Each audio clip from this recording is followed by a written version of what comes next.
एक सवाल, steel is more elastic than rubber, ये तो हम लोग बोल रहे हैं, लेकिन अगर पूछा जाए किसी को भी कि स्टील और रबर में कौन ज्यादा इलास्टिक है, तो चाहे पढ़ा लिखा आदमी हो या अनपढ़ हो, जवाब सबके पास है कि रबर ज्यादा इलास्टिक होता है, राइट। तो इन जनरल अगर हम लोग देखेंगे 100 लोगों से पूछेंगे तो 95% लोग जो है 100% में 95% लोग का जवाब जो है यही होगा कि स्टील और रबर में अगर हम लोग कहें, है ना, तो रबर जो है वो ज्यादा इलास्टिक है, राइट। लेकिन ये जवाब जो है उन सबका गलत होगा, राइट। तो एक्चुअली होता क्या है कि आम तौर पे ये धारणा बनाई गई है कि अगर हम लोग किसी भी बॉडी को अगर सिंपल ऐसे खींच रहे हैं, वो एक्सटेंड कर रहा है, जो जितना ज्यादा एक्सटेंड कर रहा है वो ज्यादा इलास्टिक है।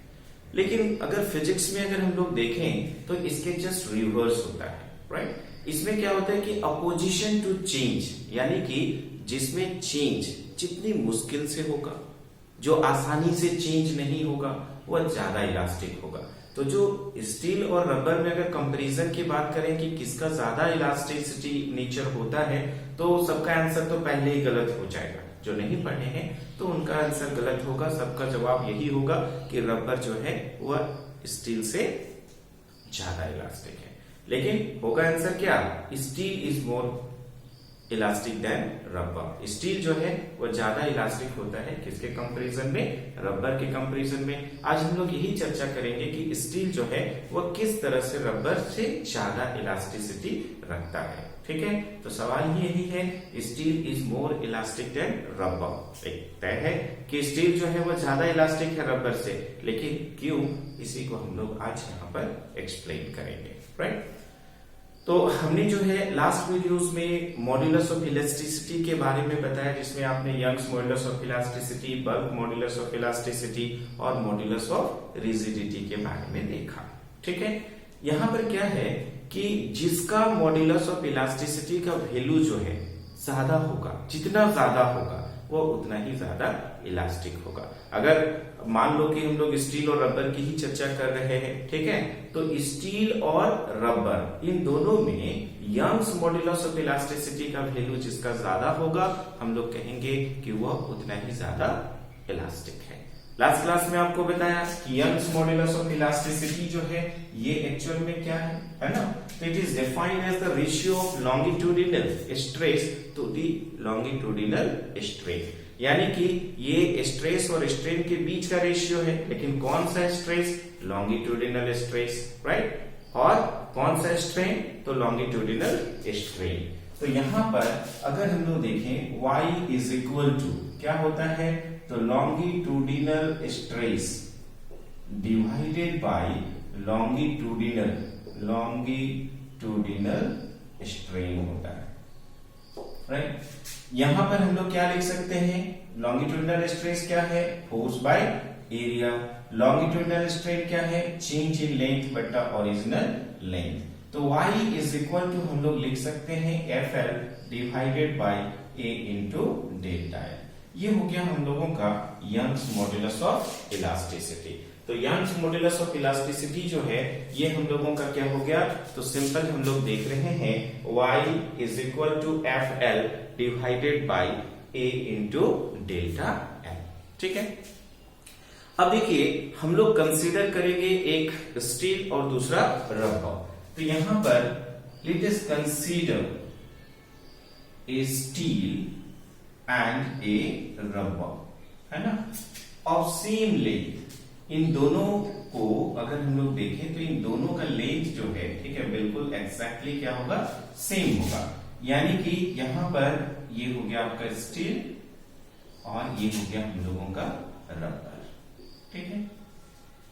दोनों का ही लेंथ जो है हम लोग सेम लेंगे, same area of cross section लेंगे। एरिया ऑफ क्रॉस सेक्शन जो है, ठीक है, ये दोनों का ही क्या होगा, ए होगा। इसकी यंग्स मॉड्यूलस ऑफ इलास्टिसिटी है, स्टील की है तो YS लिखेंगे, और YR जो है यंग्स मॉड्यूलस ऑफ इलास्टिसिटी जो है वो रबर के लिखेंगे। If same deforming force is to be applied in this two materials, ठीक है, सेम डिफॉर्मिंग फोर्स अप्लाई करेंगे।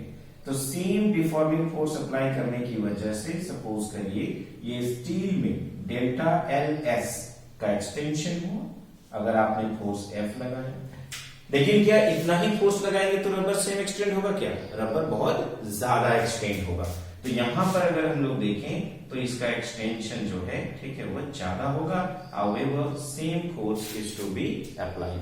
हालांकि दोनों में सेम फोर्स लगाए गए हैं, लेकिन इसके बावजूद अगर हम लोग देखें तो ये जो रबर है इसकी जो एक्सटेंशन होगी ठीक है, इसका जो एक्सटेंशन होगा डेल्टा आर का जो वैल्यू होगा वह ज्यादा होगा। Delta L R is greater than delta L S.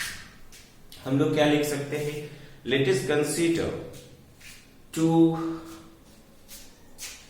materials, one is of steel and another one of rubber, having same length LL, same area of cross section delta A or A, or if same deforming force is to be applied then their extension is respectively delta LS and delta LR। तो same deforming force लगाने के बावजूद अगर हम लोग देखें तो extension जो है वह रबर का काफी ज्यादा होगा in compare to that of steel. अब आगे अगर हम लोग यंग्स मॉड्यूलस ऑफ इलास्टिसिटी जो है अगर स्टील की बात करें तो स्टील के लिए हम लोग क्या लिख सकते हैं? एफ एल डिवाइडेड बाय यहाँ पर ए इंटू डेल्टा एल एस लिख सकते हैं। बाकी सभी चीजें जो है सेम है क्योंकि सेम फोर्स आपने अप्लाई किया था। इनिशियल लेंथ जो है ठीक है स्टील और रबर दोनों का ही एल था। एरिया ऑफ क्रॉस सेक्शन जो है ये भी हम लोग देख रहे हैं कि ए है, दोनों का सेम है। और अगर हम लोग Young's modulus of elasticity rubber की बात करें तो F L divided by A into delta L R ये।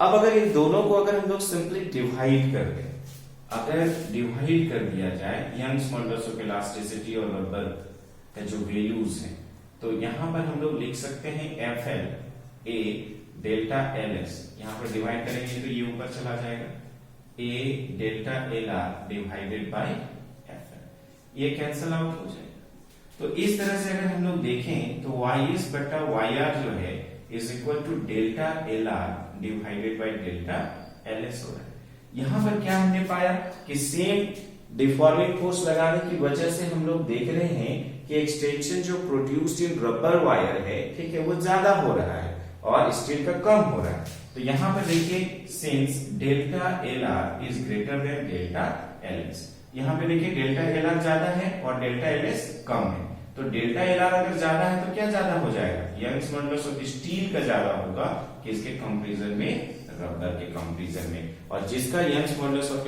इलास्टिसिटी का वैल्यू ज्यादा होगा तो हम लोग कहेंगे कि वही ज्यादा इलास्टिक है। तो सिंपली यहाँ पर चूंकि Young's modulus of elasticity steel का ज्यादा है in compare to that of rubber, इसलिए हम लोग कह सकते हैं कि steel is more elastic than rubber, right. सवाल यही था कि स्टील को हम लोग क्यों कहते हैं कि वह रबर से ज्यादा इलास्टिक है।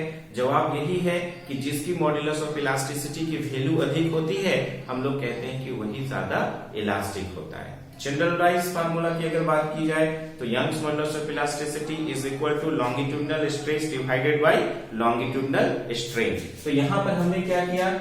स्ट्रेस जो है फोर्स बाय एरिया हो गया, लॉन्गिट्यूडनल स्ट्रेन जो है चेंज इन लेंथ बटा ओरिजिनल लेंथ हो गया। तो y इज इक्वल टू हो गया F L divided by a into delta L. y का वैल्यू जो है एफ एल बटा a इंटू डेल्टा हो गया। Let us consider two wires, one is of steel and another one is of rubber of same length LL, same area of cross section AA, and having same deforming force is to be applied, but their extension produced is different in rubber, that is delta LR, and in steel delta LS। और यहाँ पर हम लोग देखेंगे कि delta LR का value जो है वो डेल्टा LS से ज्यादा होगा। सेम फोर्स अप्लाई करेंगे, नेचुरली स्टील जो है कम एक्सटेंशन करेगा और रबर में एक्सटेंशन जो है वो क्या होगा? ज्यादा होगा, ठीक है। अभी यहाँ पे देखो Young's modulus of elasticity separately निकालेंगे। स्टील के लिए निकाला F L divided by A into delta L S. जो जनरलाइज फॉर्मूला यहाँ पर हमने डेल्टा एल लिख रहे थे बस वहां पर डेल्टा एल एस कर देना है, वाई एस कर देना है।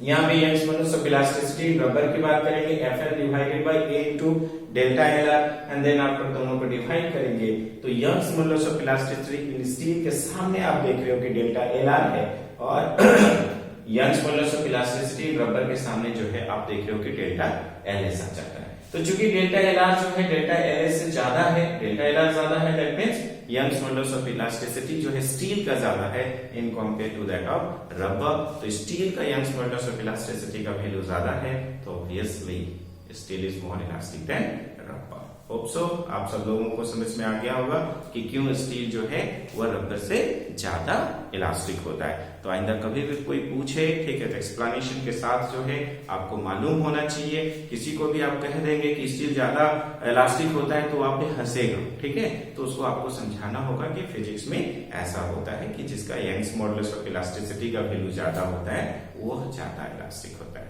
ओके, इस वीडियो में इतना ही। Thank you for watching this video.